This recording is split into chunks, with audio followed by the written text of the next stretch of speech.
Carolina. Oh, thank you.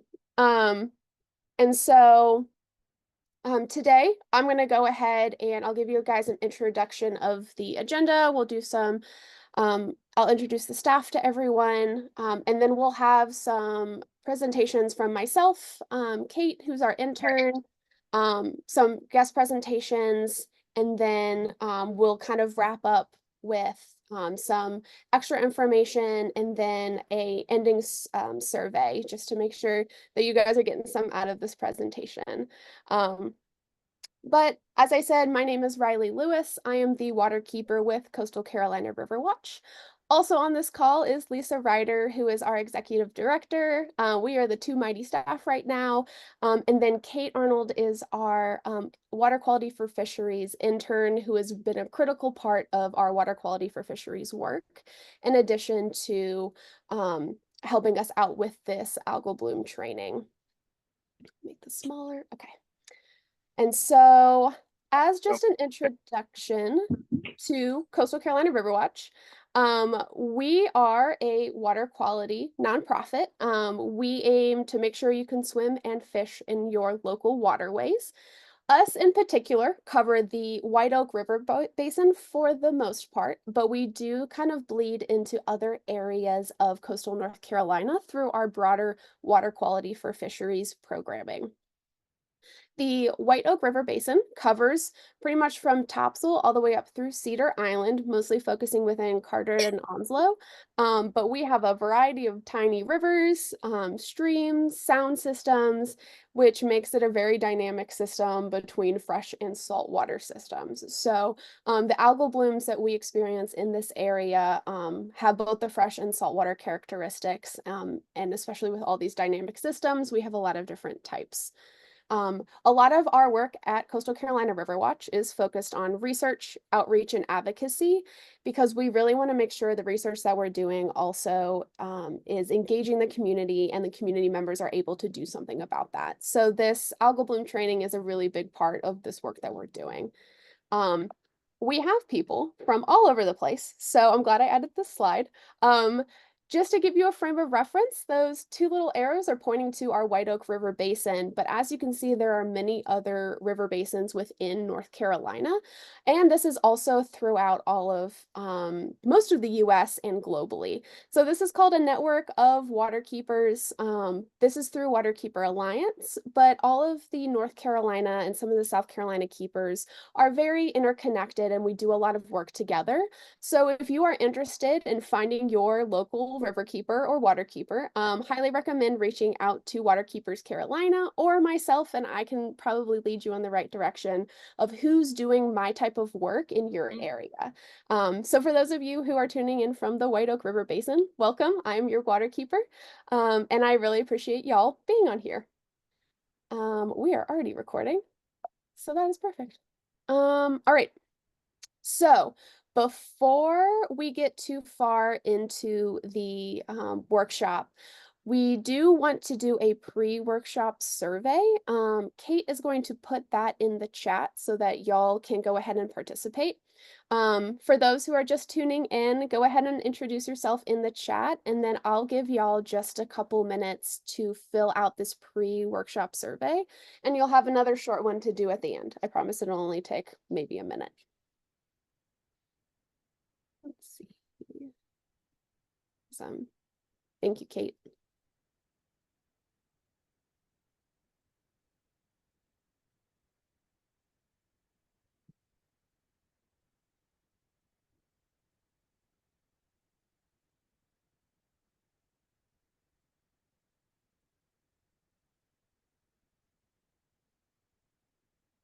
Oh, another Sound Rivers person. Fantastic.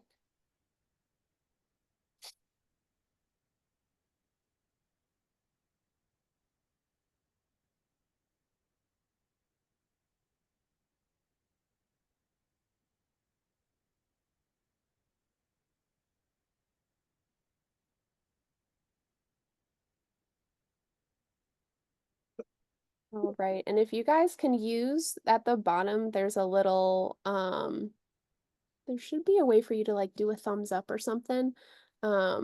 If y'all want to let us know that you are done and rolling back in, that would be great.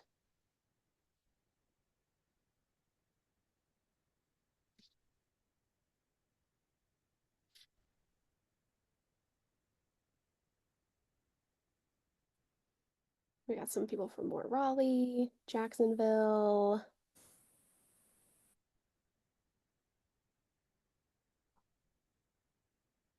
American Rivers, awesome. Thank you for joining us. Give your Riverwatch. Hi, Rob.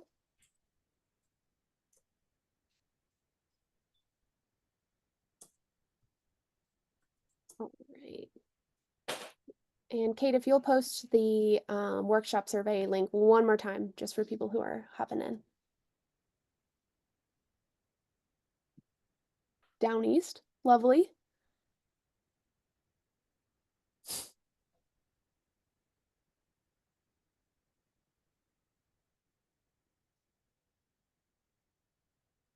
Alrighty, I'll give you all one more minute to go ahead and fill out that workshop survey. I'm seeing some thumbs up.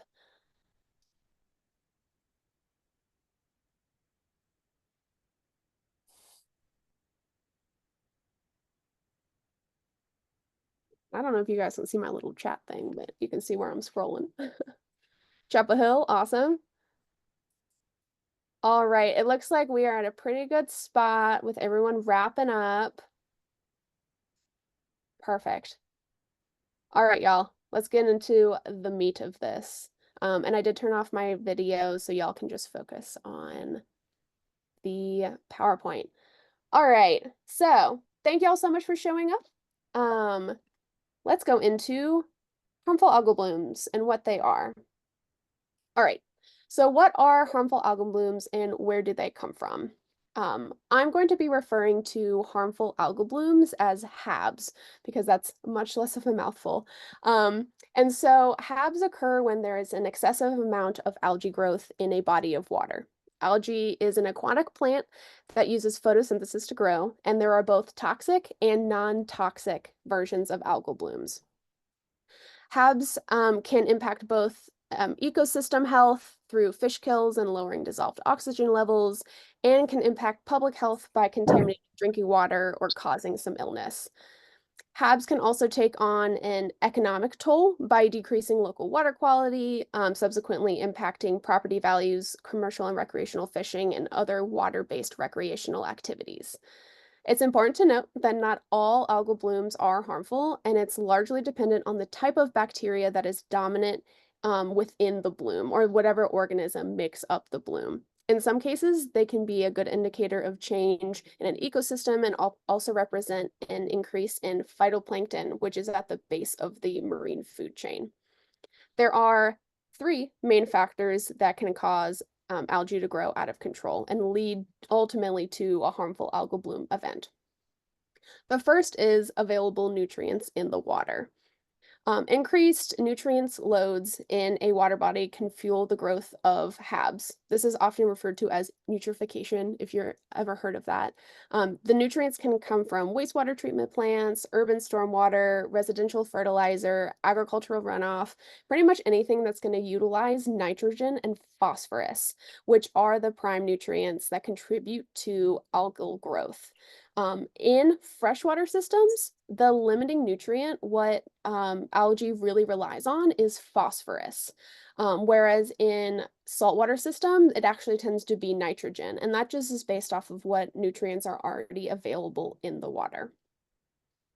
The second factor that really influences HABs is going to be water flow. So heavy algal growth is prominent in stagnant bodies of water, so often appearing as like a clump or a mat on top of the water.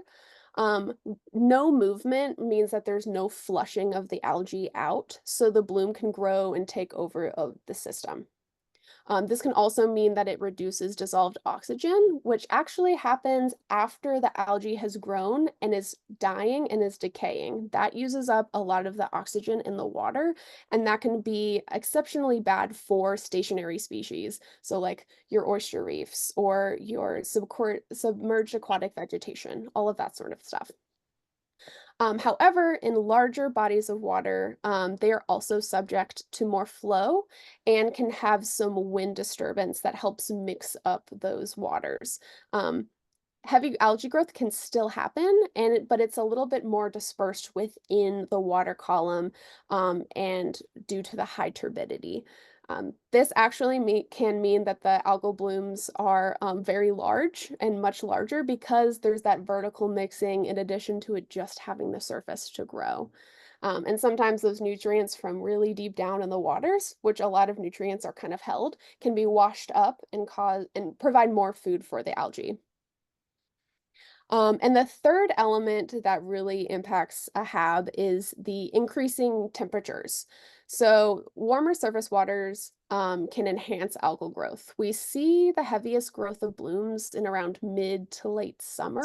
And then as climate change affects the average temperatures, we're going to start seeing both more intense and longer lasting algal growth.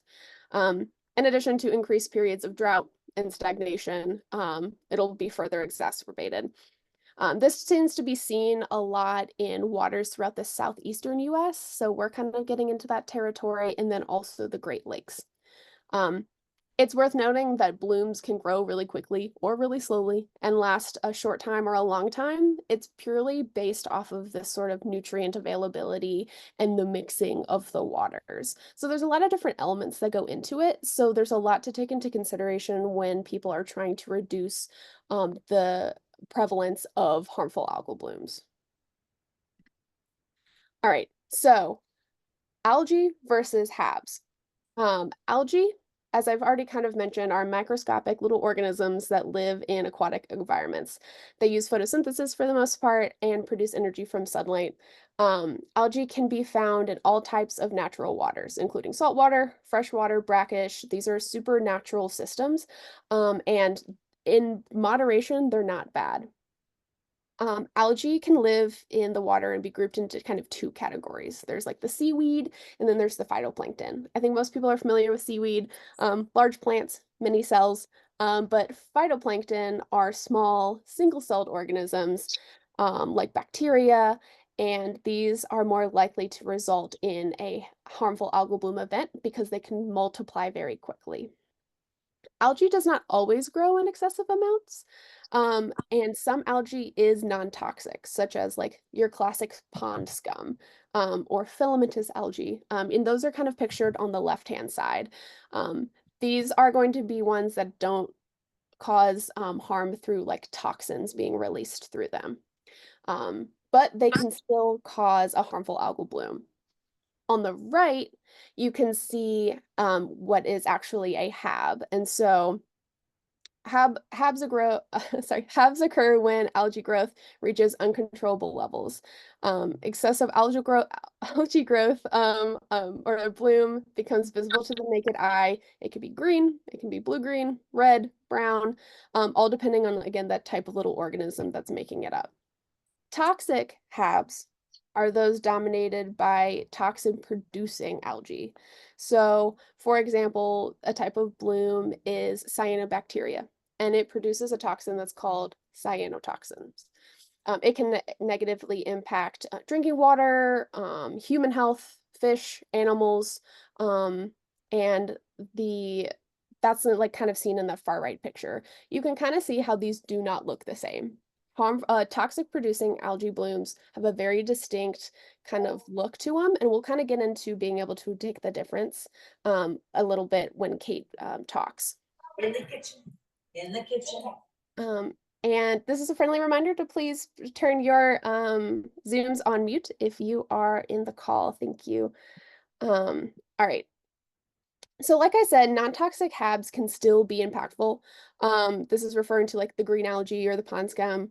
Even though it does not produce toxins, excessive algal growth can use up available oxygen when it decays, like we talked about. And this resulting mat of algae can either block light, causing some damage to the bottom ecosystem, or it can just take up so much space that it clogs up fish gills. And then the algae itself, again, when it dies, it can cause a lot of issues with dissolved oxygen. Okay, So where do we see algal blooms occur? Um, I'm going to be focusing mostly on the coast for this first part. In 2022, actually, when I first started as my waterkeeper position, we responded to an algal bloom in the New River. This was a HAB that was caused by a dinoflagellate caused cochlodynium. And you can kind of see it in this photo on the right. If you see that kind of reddish purple color in the water, that is an algal bloom, and that is going to be a harmful algal bloom. This was caused by something that's called a rust tide, and it is known for causing fish kills around the world. The toxin they produce is harmful to finfish and shellfish at high levels, but not a whole lot is known about the toxicity to humans. So there's still a lot of research that needs to be done on this topic. This bloom type is common in the Northeast and the Chesapeake, and this is kind of the first time we were seeing it at this scale, especially in the New River. And so that's going to be a big red flag for Coastal Carolina Riverwatch because we want to be keeping track of new blooms that are happening and new species that are going to be taking over. This bloom was ultimately washed out by a Hurricane Ian in September, October of 2022. But we continue to monitor this area and rely on community input to let us know when these blooms are happening. The New River also sees many blooms in the Wilson Bay area, in the Northeast Creek, and a couple other small tributary areas of the river. But the New River is not unique. We still see a lot of blooms in the Down East area or in like Swansboro along the intercoastal waterway. And this happens often when there's that change in water temperature around late fall, winter. And that's when there's a lot of mixing of the river. And so that means that all those nutrients at the bottom of the water are now at the top. And now the algae can use them because it's close to the sun.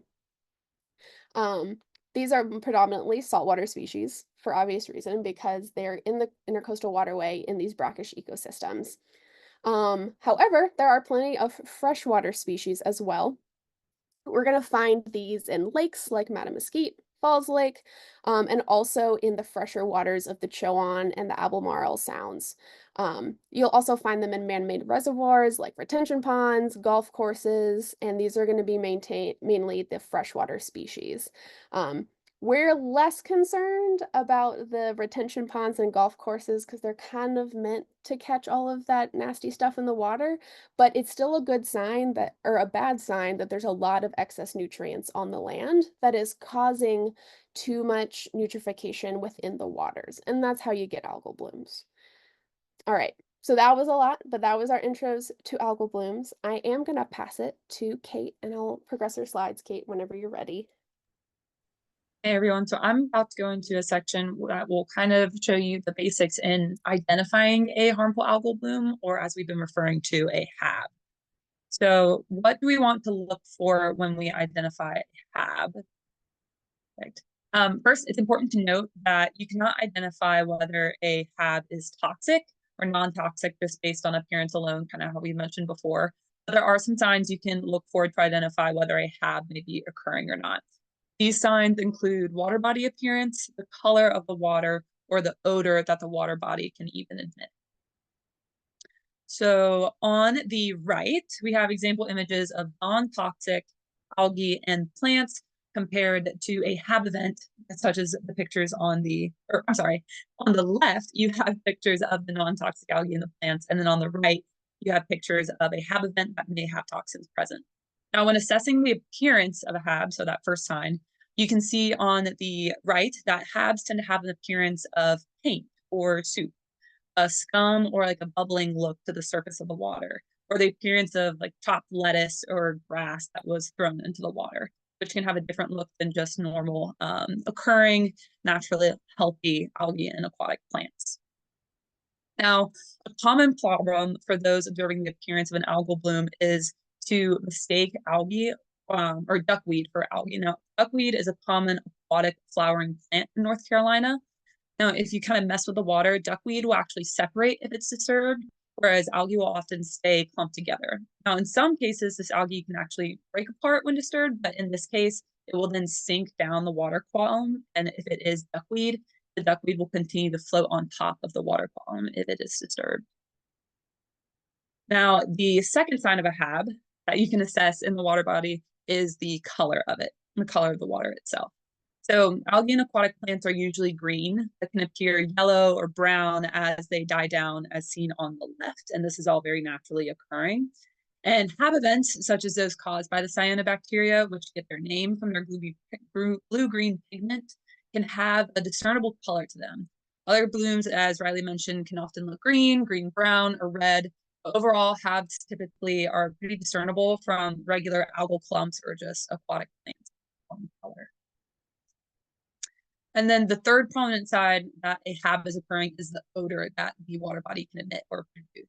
Now, algae and aquatic plants are usually neutral or leafy in scent, and when they are dying or decaying, they can smell musty or rotting. But again, this is a more naturally occurring scent, whereas habs, especially toxic ones such as a cyanobacteria bloom, can have a very distinctive smell. People usually describe them as smelling similar to gasoline or a septic tank waste or something fishy, no pun intended, about unfortunate dying.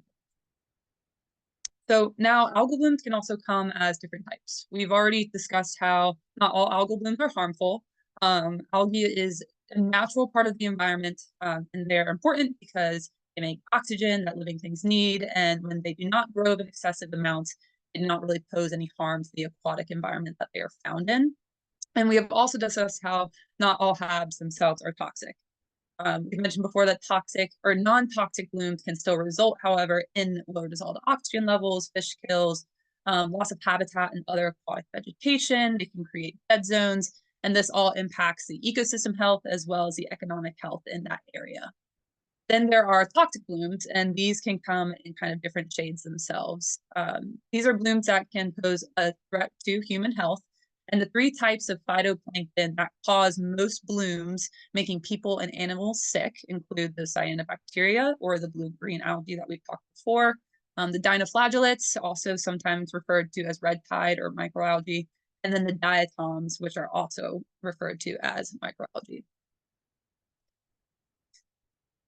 So now we can introduce our first guest presenter, Dan, who works in the algal bloom response, or he is the algal bloom response coordinator with the Division of Water Resources, which is also part of the Department of Environmental Quality. So Dan, we can hand it over to you now whenever you're ready. All right, thank you. Hi, everyone. Let me share my screen here.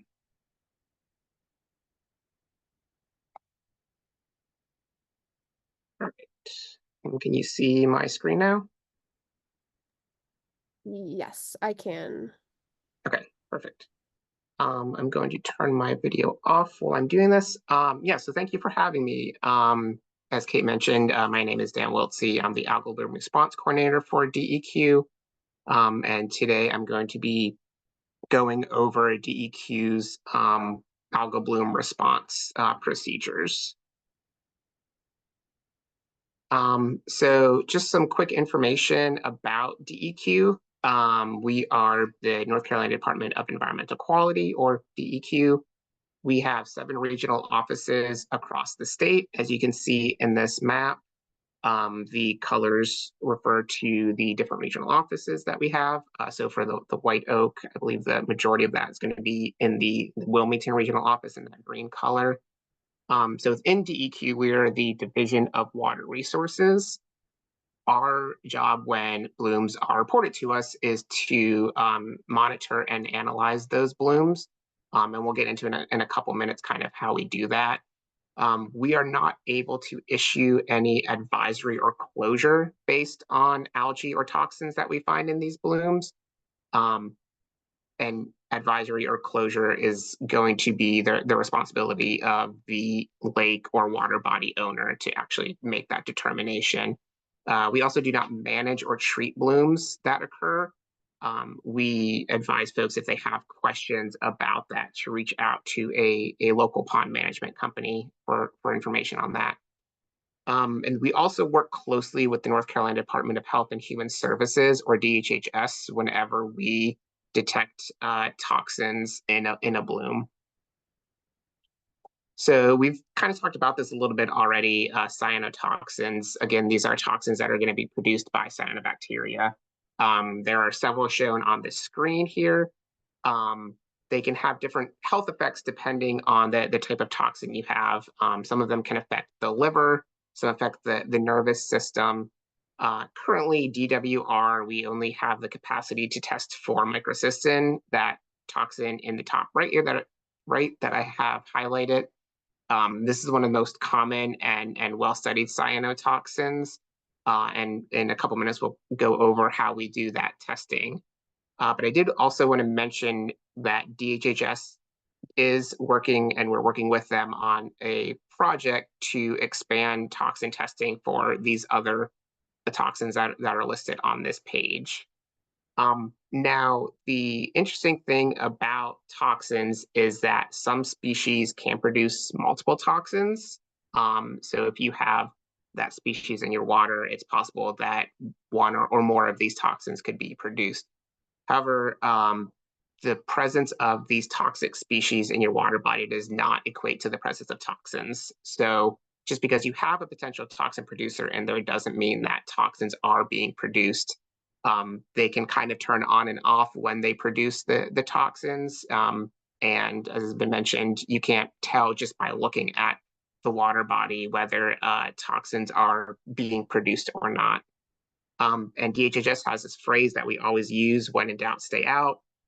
And that's just to let folks or remind folks that if they see anything that's out of the ordinary, green water, surface scum, dead fish, weird smell, anything like that, it's best to keep humans and animals out of the water body.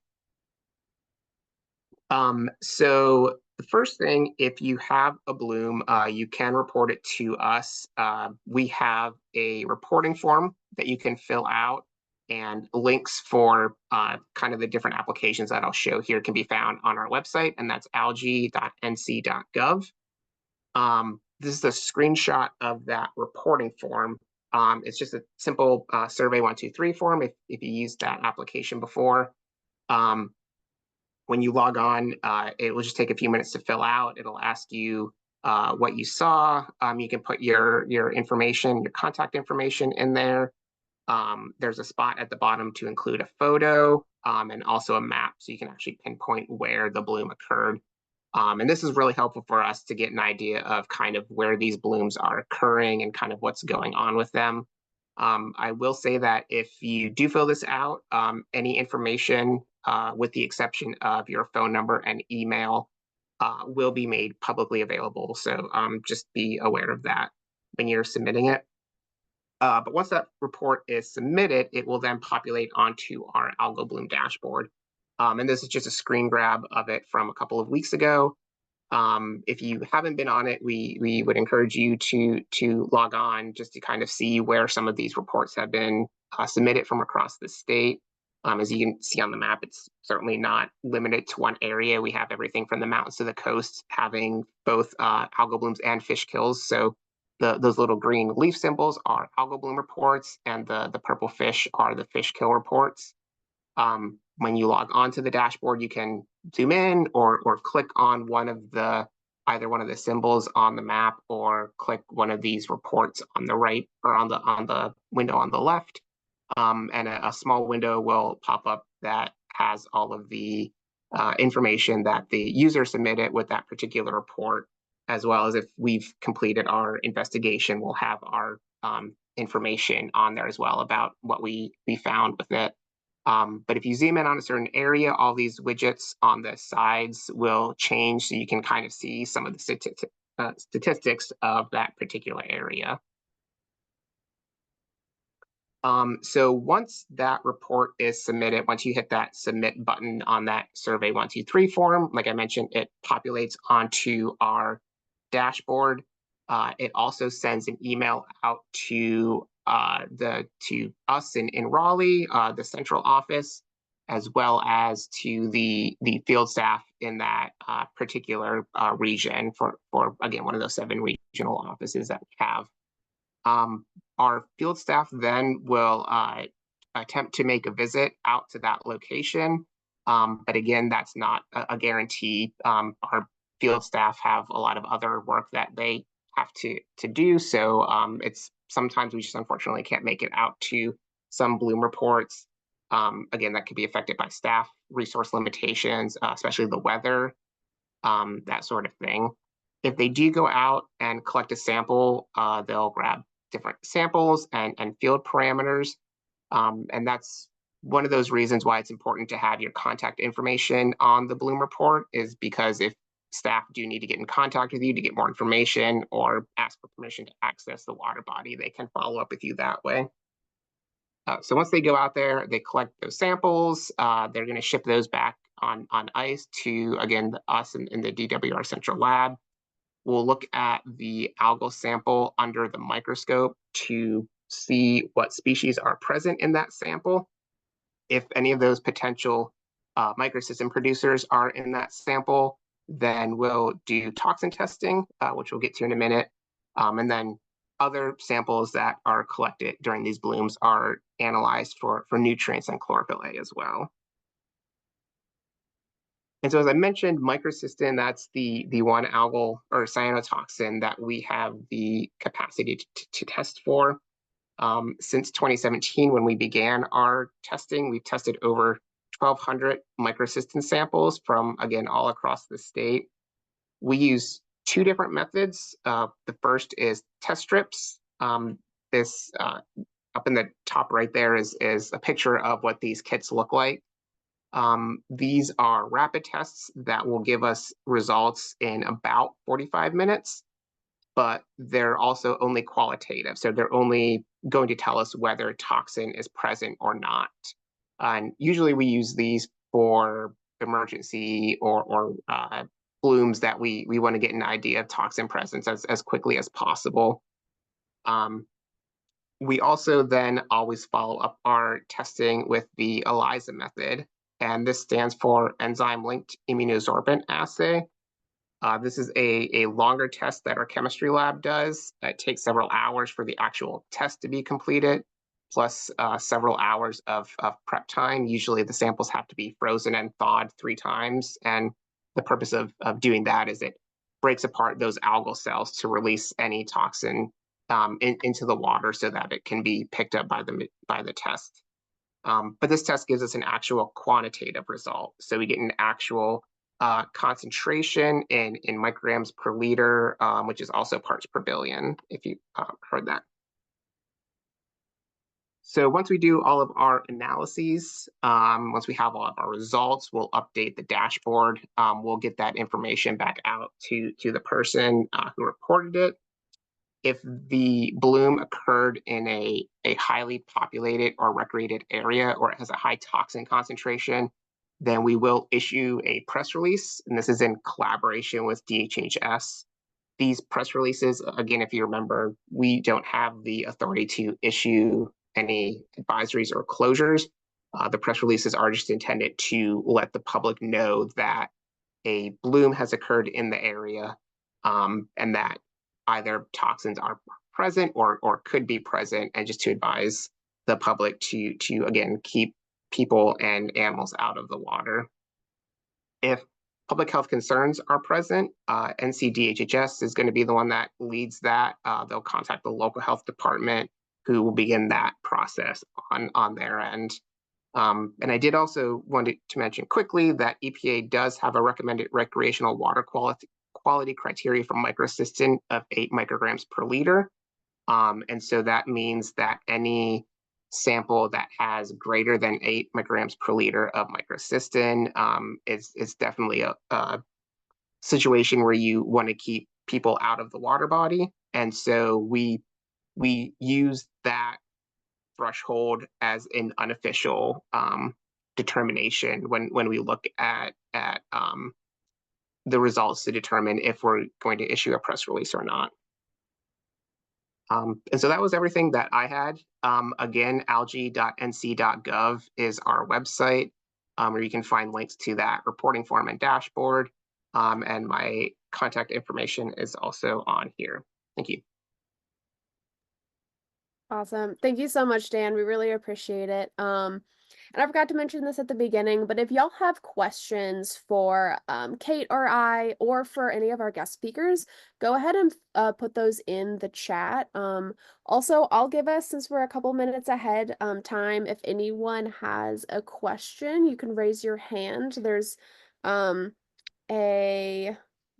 react button at the very bottom of the Zoom screen that looks like a little heart. If you click on that, you can raise your hand, and then we can go through and answer any questions. We have a couple minutes if you have anything.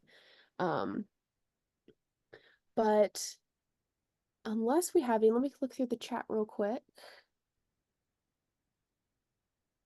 How are we feeling about the information so far? Thumbs up, thumbs down, happy, sad? We went through a lot of information so far, so I'm checking in. Thanks, Jan. Sweet. Awesome, y'all. Well, sweet. All right, then I think I'm going to share my screen again, and then we can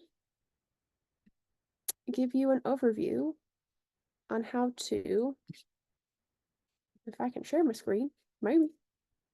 We do have one question Okay. asking, do bubbles in the algae always mean that it is a HAB? Not necessarily.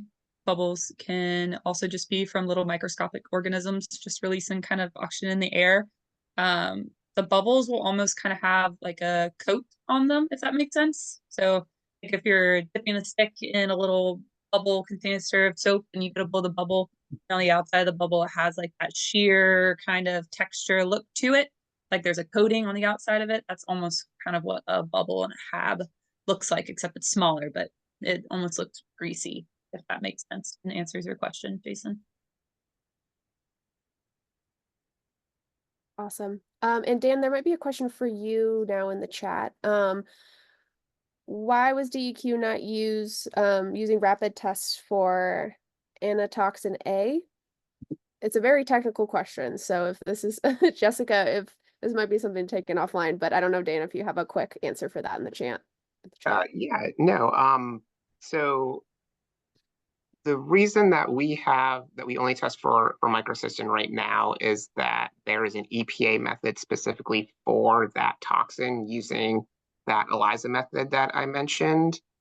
And so that's the only way that we can test for toxins right now. That there are different tests that you can use for some of those other toxins that DHHS does have the capacity to test for, that we do not. And so that's why we stick to microcystin. We have discussed those test strips for those other toxins, but without the means of actually being able to get an actual concentration value of that. We haven't pursued those yet. But that is something that maybe further down the road as more research is done on these toxins, that it might be something that we move into is testing for these other toxins. Awesome. Thanks, Dan. Jessica, I hope that answered your question. There's another question on here. Rob asked, can microcystin be aerosolized? If so, is it common? Should we treat all blooms as potential for aerosolization? And Dan, you can talk on that if you would like, but I think Colleen may be able to talk on that later as well. Yeah, I will let Colleen, I think. I know that UNC is doing some work on that. Colleen, I think you've been involved with that, so you might be able to speak on that better than I can. Awesome. Well, cool. Colleen, you can go ahead and answer if you'd like. Yeah, that's fine. I'll wait till I show the PowerPoint and then I'll talk a little bit about that project that we got some information off of. Okay. Awesome. Thank you, Colleen. Mhm. All right. And so we have a question about data availability and documenting algal blooms. Where can that be found and what measures are being deployed to better monitoring blooms? So that is a great segue into kind of our next discussions. I am going to show one more slide, but then we'll kind of go into how the everyday person can kind of be more involved, do some monitoring, and kind of what work's being done, especially as far as Colleen and Astrid, who will be our other two presenters.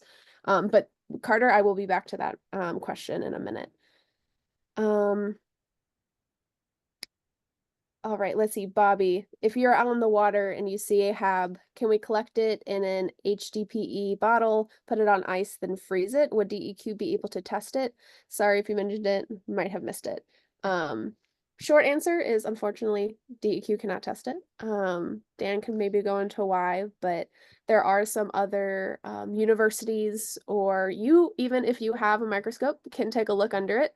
And I will be providing some opportunities for those of us at the end of this workshop who are more interested in being involved and wanting to do more of that in the field science, taking samples, doing some monitoring.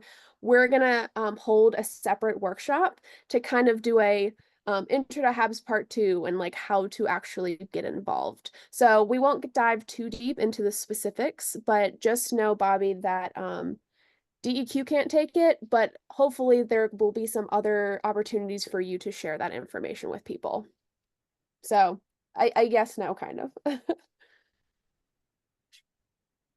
Awesome. Okay, so any other questions that roll in? We'll go ahead and kind of take those between each of the presentations. But I'm going to go ahead and share my screen, and Kate's going to give you an overview of how to take a good photo, because I think that's very important. All right. Kate, can you see my screen? Yes, thank you. Perfect. Yeah, the DWR resource in the reporting form is a fantastic report to use if you do use your skills that you kind of gained and the knowledge that you've gained in this brief workshop in identifying a HAB. Now, it is crucial when using this reporting form for the DWR that you do submit a quality photo. It's also important to note that the survey currently only allows one photo to be submitted per entry. So for the ease of those who assess these reports, such as Dan, we want to assure that they get a good view of what's going on so they can get kind of a good read on how they can act. So here are some recommendations on how to submit a good photo through the report. Now, number one, obviously, safety is important, so do not touch the bloom or any dead fish, or just get as close as you can, but keep safety in mind. Do not linger near the bloom, and if there's a strong odor or you begin to feel ill or woozy, just leave the area entirely. A picture is not worth it. Now, when you are taking a picture, if you can, make sure you're close enough to the bloom so that researchers can tell if it is algae and not a different aquatic plant, such as that duckweed we kind of mentioned earlier. You can upload that image and it will actually appear on the dashboard through the reporting form.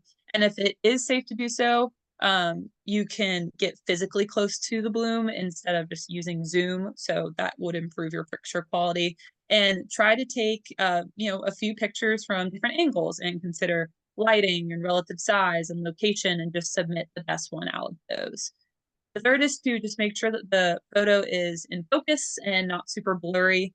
If it's not clear or obvious, the material can kind of be in question of whether it is a harmful algal bloom or just something else. And if it is not a super clear picture or you aren't able to get a clear picture because maybe there is a strong odor or something, use the description box in the reporting form to kind of write any other comments that you may have. Just be like, hey, I got close enough for a little bit of time. The photo might not show this, but this is what I observed. This is the color, this is the texture, this is how it smelled, etc. And the fourth is, if you are able, you can try and use something to disturb the water, or maybe pick up the algae with a stick and take a picture of that and send it in. Now, the pictures on this slide are actually pictures that have been taken by Colleen, who is about to give her next presentation. And these are all fantastic examples of how to take a picture that would work really well in the DWR report. Awesome. Thank you so much, Kate. And that leads us into Colleen. She's with the Chon Edenton Environmental Group, and she has a lot of experience with citizen science, getting volunteers involved with monitoring HABs, and she's going to give a lot of like personal experience and then some of the projects that they're working on that we can kind of tap into. So I'm going to stop sharing. And Colleen, if you want to go ahead and give Sharon a shot. Okay, let's see if this works like it's supposed to. Multiple participants. Let's see. Come on. You guys see my screen yet? No, let's see. Not yet. Huh? Oh, that didn't help. Let me Okay. know if you want me to. Wait, I got it. All right, here we go. Okay.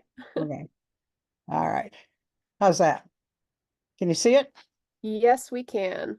Good deal. All right. Well, first of all, thank you guys for having me here today. I'm up in the northeast part of the state, and I know that Riley mentioned that there are some water keepers that are around the state. The northeastern part of the state really doesn't have an official water keeper per se. We are an all-volunteer group, and we got started in around 2007. Uh, just general interest. I mean, things in the environment and, all sorts of things that people were interested in here. And let me put this on full screen so y'all can see it. And as the time went by, there were, a lot of questions that came up. I mean, we looked at recycling and all sorts of different problems, but things started to change around 2015 here. We had done some work on hydrilla, invasive hydrilla in the area with Sea Grant and did some mapping, and we have some volunteers that really enjoy being out on the water. So, we kind of took advantage of that and said, well, let's do this little mapping project here. And in 2015, things changed a bit, and things kind of went in the reverse direction. But I'm going to tell that story a little bit in a second here. But I'm going to start first by putting some words of encouragement in your ears, because citizen science or community science can be very hard work, but it's extremely rewarding. We've learned a tremendous amount over the years, and we've gotten better at doing what we're doing because we've learned right along with the researchers. And kind of it's an interesting process because we always have questions and sort of the researchers, but finding the match between what the researchers' hypothesis question might be and what our needs might be is sometimes a process in itself. And so that evolves over time as discussion gets richer and richer, as we work together out in the field, and, we send samples back and forth and we share data and we do all those things that are important that are, part of the scientific community. So let's move on here, and I'll show you some of my thoughts beginning this process was, we didn't know this when we got started, and you're looking back on it, as I said, it's a little bit of a hindsight. You can kind of put two and two together and see that we actually kind of took some of the right steps along the way without really knowing we were doing that. But I would say start small. It's really hard to have 100 people and find work for them all to do. So if you have 10 or if you have 20, that's great, because then you can sort of figure out what they're good at, what each person is good at, and find out, what they like to do, and make sure that you stick with your mission. The Chouanni Indian Environmental Group had a mission, and our work with all the harmful algal blooms up here and some of the other environmental issues really matches that. We do a lot of public outreach. We do certainly a lot of research, and our mission really is to keep that door open between the community and the research community so that everybody gets well informed in this area. And then we ask better questions. The second point up there is find out what folks like to do. Some of my people don't like to do field work, and they'll tell me that right away. I said, well, you might like to try it, and so they kind of get engaged a little bit. If we do an activity together that's not very, hard to do, it gets people involved at a level that maybe they've never even had a chance to do before. And I have found over the course of the years that, while the staunch, I'm not going out in the field, I don't like the mosquitoes, I hate the snakes, all that kind of stuff. Those folks actually have turned around and they kind of get their, their boots on, and they get out there and do some of the work too. So it does happen. Make sure that you provide some training sessions, and you can get all sorts of help doing that. Sea Grant, also Climate Office, everybody's got training sessions out there to help, help gear your folks up to what it is that you want to accomplish. And then make it fun, have a little, coffee club party afterwards or something simple like that. But, keep them engaged at a high level and make sure that you diversify some of the activities so it's not always the same old. New equipment is always helpful. People like to learn that. They like to look at it. They say, that's pretty cool. Can I use that? And if you can do that, not always you can do that with a budget, but sometimes you can. So make sure that you do some of that too. Okay, and the second thing here, partnerships are critical. Don't dismiss any group in your community. The Boy Scouts have stepped up to help us do things, all sorts of groups, the town council. I mean, people ask us all the time, how can we help? Do you need money? Well, yeah, everybody needs money, but we also need help, in terms of doing the work. So, make sure that you keep those doors open for building partnerships. Businesses, I was actually surprised at some of the businesses that have stepped up to the plate over the course of the last 10 years and really lend a hand in a lot of different ways to our organization and make it a two-way street.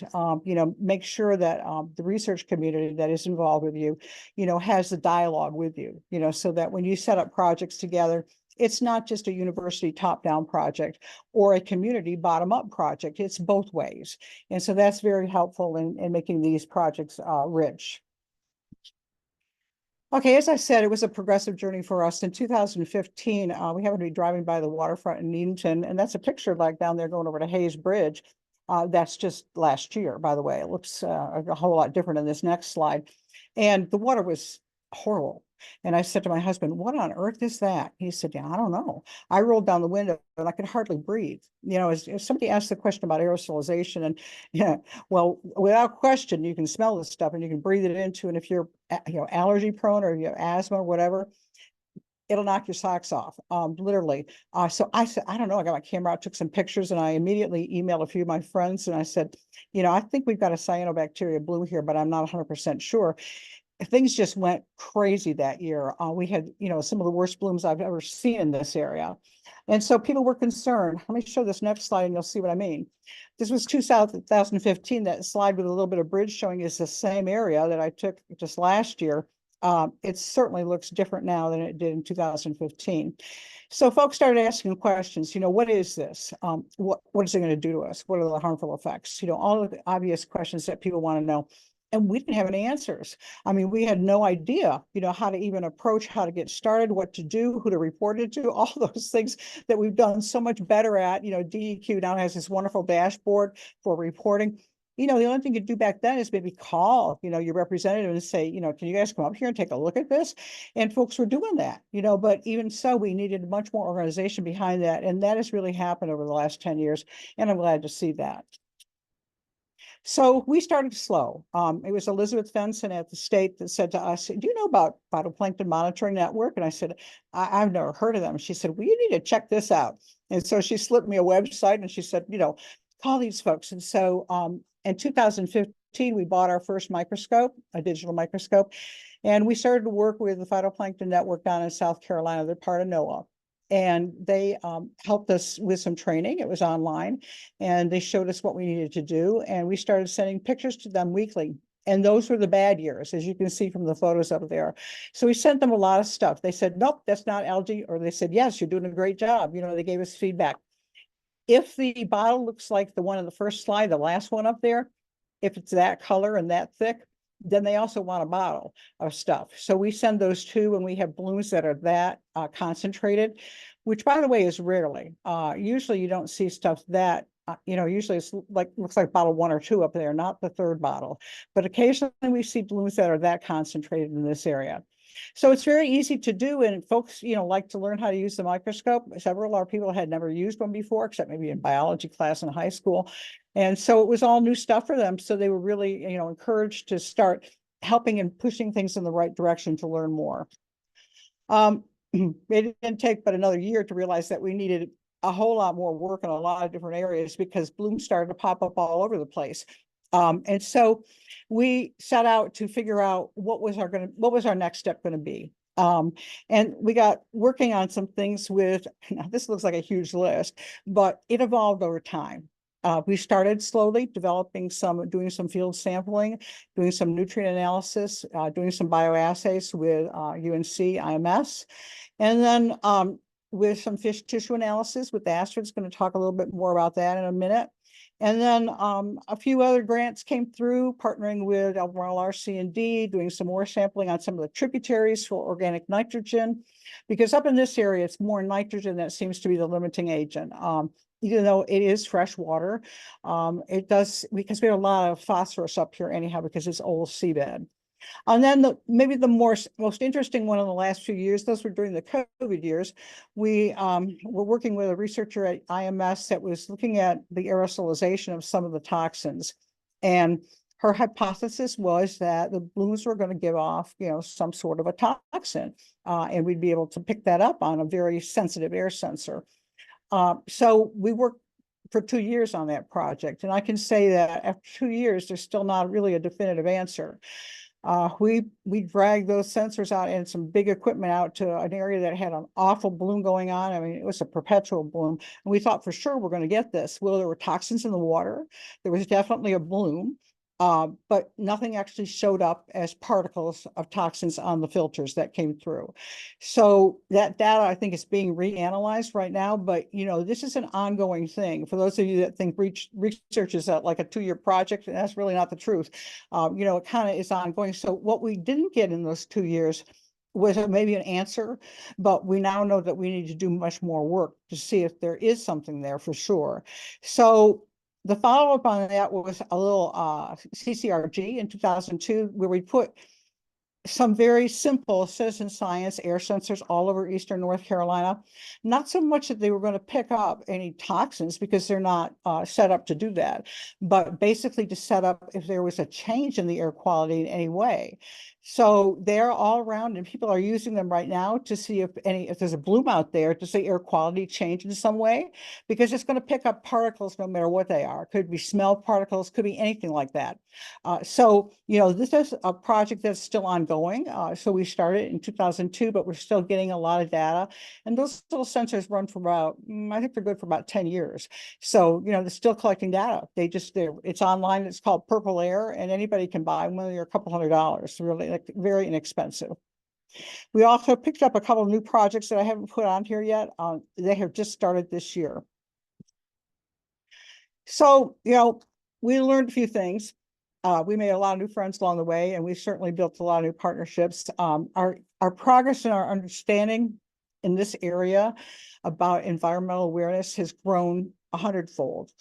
Folks are asking very intelligent questions that they really are interested in finding the answer to. And I'm talking about your average citizen here, not necessarily a science-trained person.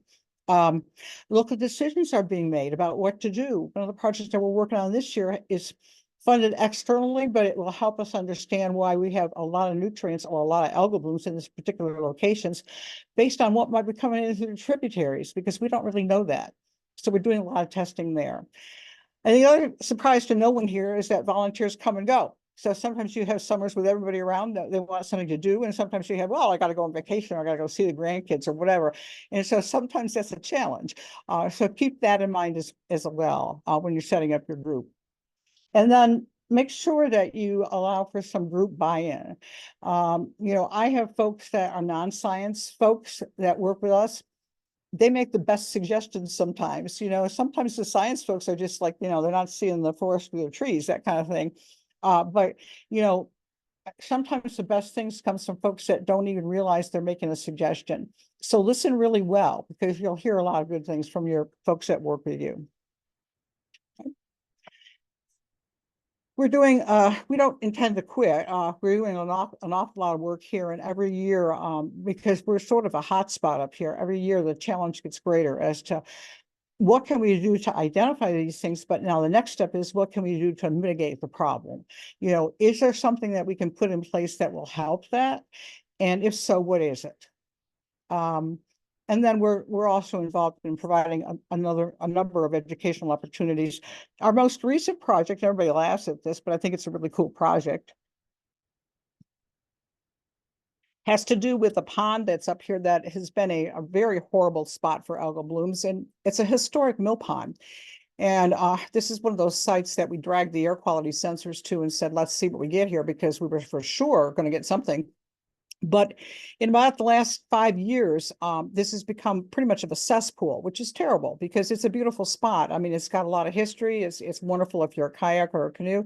So we sort of, on the recommendation of the group, put our hats on, and we decided that, as a community, we wanted to help address this problem. So we're doing some very pointed research on this particular pond with its tributaries that feed into it. and also working with the rec department to upgrade the facilities through some granting agencies. And so all of our members are excited about this because we have master gardeners, we have people that are, you know, involved in a lot of different things, and they see opportunity there that I didn't even see.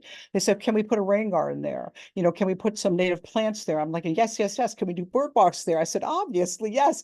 So, you know, there's a whole lot of excitement in the community about this. And so I figure, you know, that once the door is open, there's going to be more people interested and maybe more pressure to figure out what the issues with the mill pond happen to be at this point. And until we get that cleaned up, nobody's going to want to go canoeing on there. That first picture up there, by the way, was taken about 15, 20 years ago. It doesn't look like that now in the summertime. It's really, really kind of overgrown with algae. This year's been an exceptional year. Because of the rain that we've had, it's actually pushed all the stuff over the spillway. You know, we've had a lot of very heavy rainfall in this area. And so that tends to flush out systems and does a pretty good job of it. So it's been hit or miss this year with the blooms, but I've seen years where it just stayed there with no rain and it just, you know, was no outflow at all. And so it got really bad at that spot. Okay. So just kind of a, you know, when you're thinking about maybe working with your community and things that you can do to get folks engaged, you know, this is kind of my favorite quote is, you know, just kind of use what you have and do what you can, and the opportunities will come.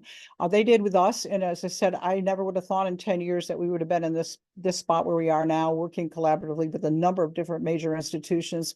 And, you know, I'm very pleased to say that, you know, we're helping to answer some of the questions up here in the Northeast. And so, you know, I would like to be able to jump in and give you guys any suggestions that you have or anything that you might like to know. You know, I can kind of probably talk about, you know, how it happened for us pretty well, and maybe that similar setup for you in your particular neighborhood. All right, so I think, you know, if you have any questions, I will let you know, Riley handle those through the chat room or whatever. We have a Facebook page. I put a lot of stuff up there, probably more than our website. It's just easier to control it that way. So follow us on CEG 2007. We're pretty easy to find. Thank you so much. Awesome. Thank you so much, Colleen.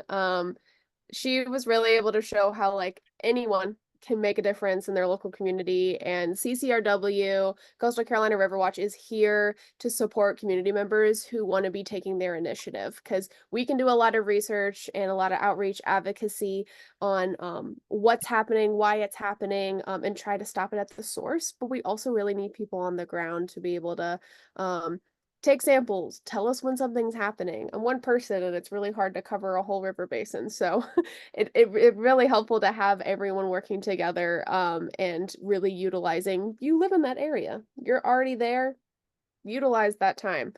So thank you so much, Colleen. I really appreciate it. If anyone has any questions for Colleen, you can go ahead and put those in the chat. And we will have time at the end, I think, to also take some extra questions if we don't have any roll in. All right. So let me go ahead and share my screen again, just real quick.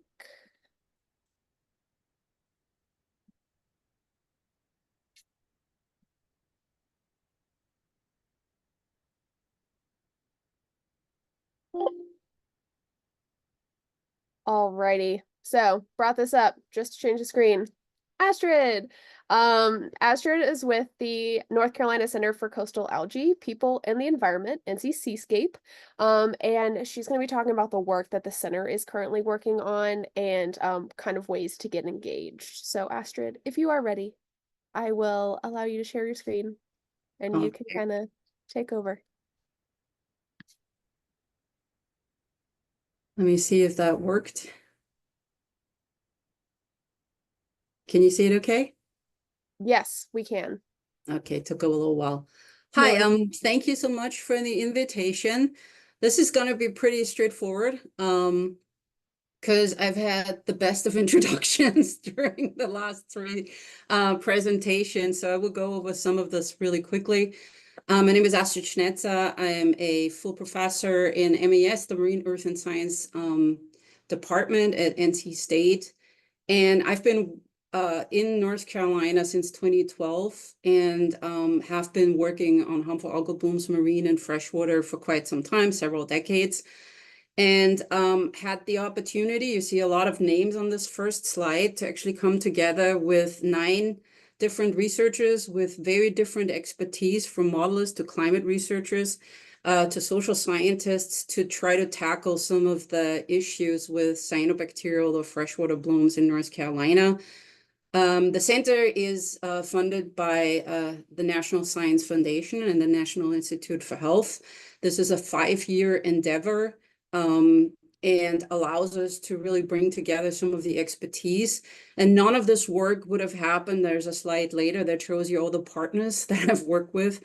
Colleen and I go several years back. Dan and I go several years back. There's been many, many people on the ground who's helped us to get some preliminary data throughout all of North Carolina. We've worked in Falls Lake, Jordan Lake, High Rock Lake, the Cape Fear River, you name it. It's been really interesting to get all this information.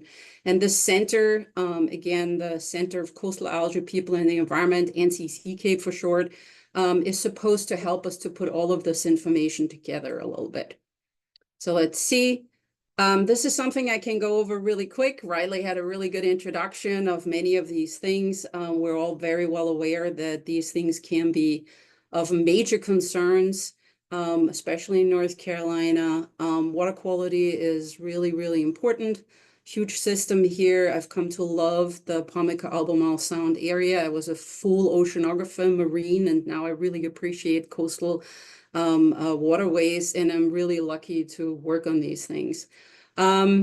This is by deferral from Dan's efforts, DEQ. This map is just a simple or different representation of how many reports from citizens have come into DEQ on fish kills and harmful algal blooms, and we can definitely see this is over a 2-year period. So the color, the redness, and intensiveness of these watersheds indicate how many people report. Keep in mind, obviously, where there's more people, you will get more reports. There's a lot of blooms that sort of go unnoticed.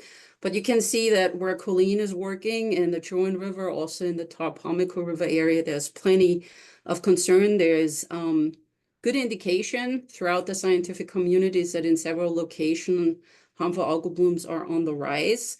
But we also, and this adds to this reporting, is that there's way, way more awareness due to work that Colleen is doing, DEQ is doing, and others in regard to what to look for and what we're talking about. Challenges. You already all said all these, so I'm just going to click through those really quickly.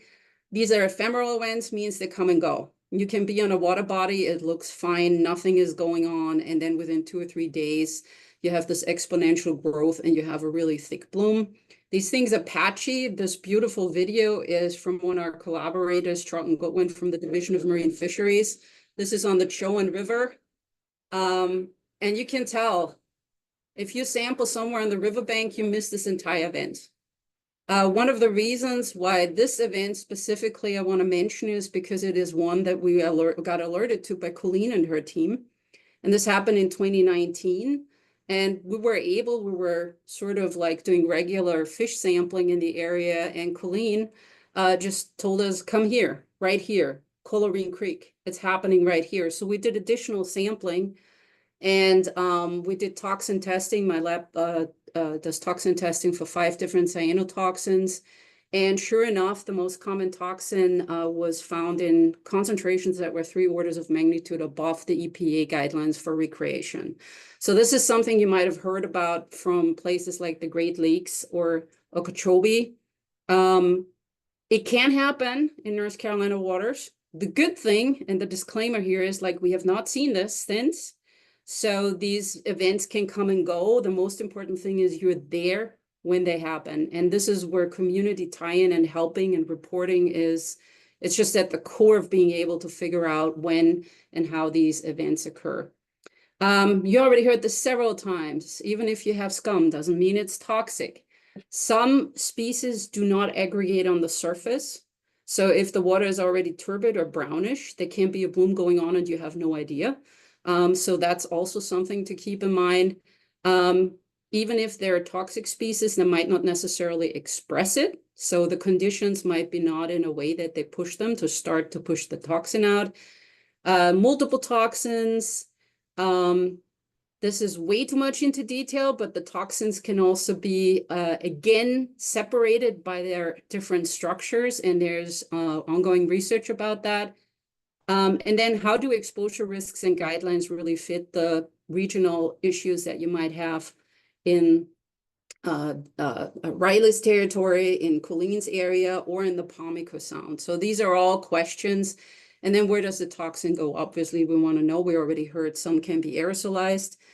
Some might just be swapped out of a system. Some of it might get into the food web. So this is a little diagram that one of my graduate students who worked on this for several years, Emily Pierce, made. And this gives you kind of like an idea what the concerns can be. You can be, Colleen mentioned this, also take it up through your skin, depending on what the algae is that can give you a rash. It could also be a little bit more severe. What this specific center is mainly focused on is to actually look at the bioaccumulation, which means how these toxins are taken up through the food web. And some of the major candidates we're looking at include things like blue crab and oysters. And you might wonder, well, didn't you tell us these are freshwater toxins? So why are we talking oysters? And the reason why we're talking oysters is because these events might be happening in freshwater systems upstream or where it's low salinity. But there's ample evidence from the West Coast and other systems, and our lab has found it in the North Carolina waters, that these toxins and sometimes the algae themselves get transported down the river. And here's a quick overview of some of the places. Again, this is the HAP map that I showed you before that we got from DQ's dashboard. Here's some of the critters and some of the locations where we found some of the major cyanotoxins accumulate in oysters, in freshwater mussels, in several fish species. So we're trying to assess truly where and when these things show up. The good news is, especially with fish, that typically these toxins accumulate in the viscera or in organs that you actually don't necessarily consume. What we think is more of a concern and we're trying to figure out better is that toxin even in low concentrations always there? So is there for people that literally live on these waterways and that fish out of these waters, is there a concern in regard to continuous low-level exposure that should be taken into account? And we're not throwing our hands in the air and screaming fire and you can never go in the water again, you cannot consume these things. What we're saying is wherever, in whatever freshwater environment you look for cyanotoxins and cyanobacteria, you will likely find them. So the question here is, how can the center inform people to know, okay, so during these conditions or times of the year, do some additional looking or do some additional toxin testing, or during that time, maybe don't consume these organisms, but you know what, within that and that time, they will have flushed this out and you're fine to consume them. So what we're trying is to mitigate and we're trying to inform in a clever way so we can actually continue enjoying these resources and be better informed. And I think Dan said, if in doubt, stay out. Absolutely. If you're not sure, just don't risk it. Let's see. It's a lot of partners we've been working with over the last 5 to 6 years. You can see all of them reflected here. We've done different pilot projects with all of these entities and looking forward to, through the center, to do this in a more coherent way. Also with Riley and others in regard to sampling and how to inform about these things, what kind of sampling methods we use and how we can apply them, depending on how far you want to get involved. People like Colleen really get involved. They know they're critters, but it takes some time to invest into those kinds of things. So we have a community engagement core with the center. And the lead, the director, Bethany Cutts, is actually on this call. And we're working on really making these connections in a meaningful way and hope to inform about this some more in the near future. The center just got funded, so we're starting to walk. So bear with us, but there will be more information along the line.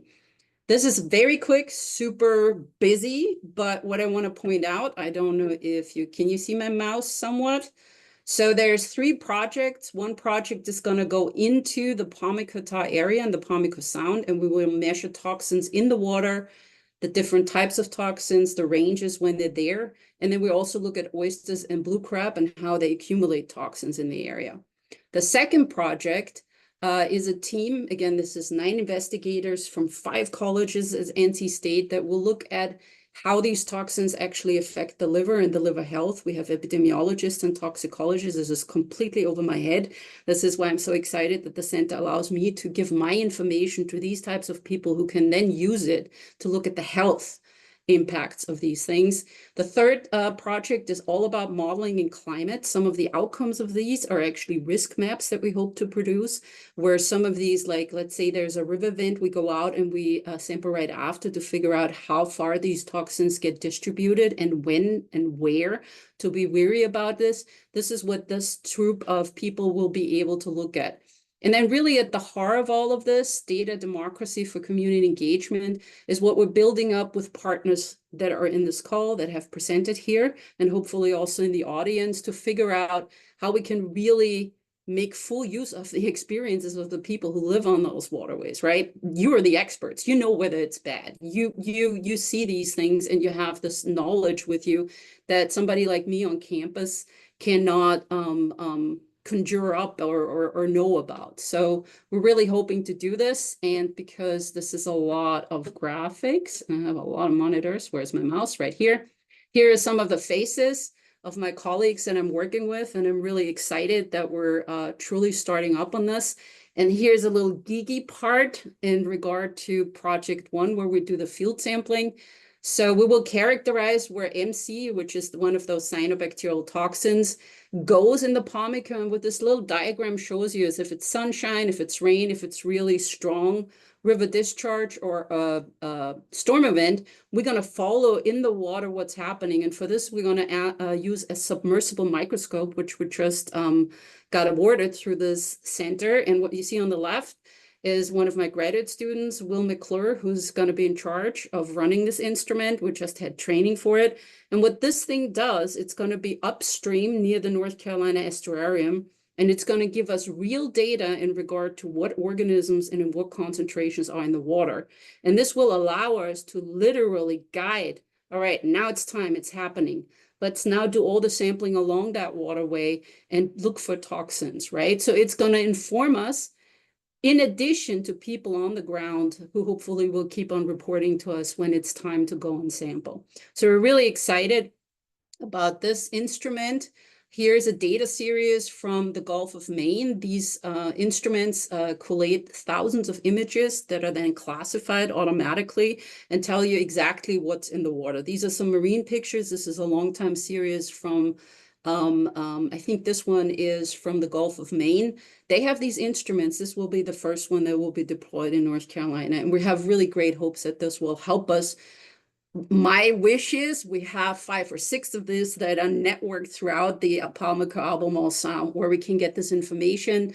Also, one of the plans is to have a dashboard similar to this eventually that you can go onto and actually look at what's going on in the water and what kinds of critters are floating by. So hopefully we will be able to share more news about that very soon.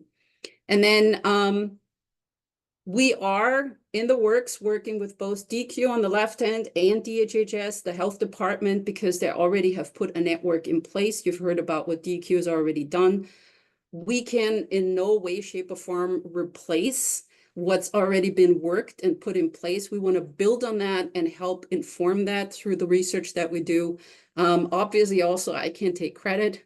The really hard work is, well, I go out sometimes when I don't teach, but the really hard work is done by all the students and our colleagues. We also work with ECU on all of this. And where we're happy that we got invited, where we really want to expand these partnerships is by doing more HAP sampling, bringing more people in for certain ways of collecting samples or alerting to samples, building on the network that already exists. And I think with that, I want to thank you. My last slide shows you some of the critters. They're a little blurry in the background. Believe me, algae are one of the most beautiful organisms on this planet, so they get a bad rap very often. You probably have heard this. If you can breathe, thank a phytoplankton, because that's really what we're building on. It's the base of the food web everywhere and every now and then, and we have contributed to that. They just go out of whack. So we're really excited to start on that. And we're also gonna put some information in place for you if you want to go to the website. It's being built as we speak, and Riley can probably also give out my email if you have any questions. And I'll leave it at that. Awesome. Thank you so much, Astrid. We're so excited about the work that the center is going to be doing and how all of us and CCRW can participate. If anyone has questions for Astrid or any of the previous presenters, I'll go ahead and open up the chat. Go ahead and put your questions in. I'm going to go ahead and share my screen. And for the last 5 minutes, I promise I won't keep you too long. We can go ahead and just get a final review of how y'all can be a part of this. So throughout these different presentations, we've already had a couple different opportunities present themselves. You can get involved with the Phytoplankton Monitoring Network, which is like going out regularly, taking samples, sending them off to get analyzed, and being really, really hands-on. There's also ways to participate, just like Colleen mentioned, where you can get as involved with your local groups as you can. If you have time beyond getting in the field or wanting to do outreach, there's plenty of ways to get involved and help your community better understand algal blooms and the impacts to your area. Coastal Carolina Riverwatch, we hope to hold future workshops and training in order to engage community members like yourself who want to become more hands-on. We're always going to encourage y'all to utilize that dashboard that Dan talked about and report blooms whenever you see them. It's as easy as taking a photo, filling out a quick online form, but if you really want to get more hands-on, we have many people in this call who have the opportunity to give you that experience. So please, please reach out to us. You can contact myself. You can contact Kate, who's our intern right now, Colleen, Dan, Astrid. I highly recommend reaching out to people who you're interested in. And when in doubt, contact me because I can get you in contact with anyone. And as we're developing these community science programs that are exclusively meant for community members with no science training to be able to contribute to science, that's what we want to do. And so this is the perfect opportunity to, get your feet wet, start getting involved in some science, making some local change. And your participation is really also critical to the research that we're doing because like everyone's mentioned so far, it takes a village. One person can't do all the sampling, all the outreach, all the analysis. So it really does take people being where they are and contributing what they can. So with that, I just want to say thank you so much. I'm going to go ahead and Kate, can you put the end of workshop survey in the chat? And then we can please fill that out if you're still on, and I'll stick around and answer any questions for the next 3 minutes. And then we can kind of just see where it takes us. But thank y'all so much. Algae is super critical. It's natural, but in excessive amounts, it can be defined as a HAB. HABs are toxic or non-toxic, but both can be impactful. When identifying a HAB, remember appearance, color, odor, and then please get involved. So I will kind of hang on. Let me see if I have another slide. Oh, that's it.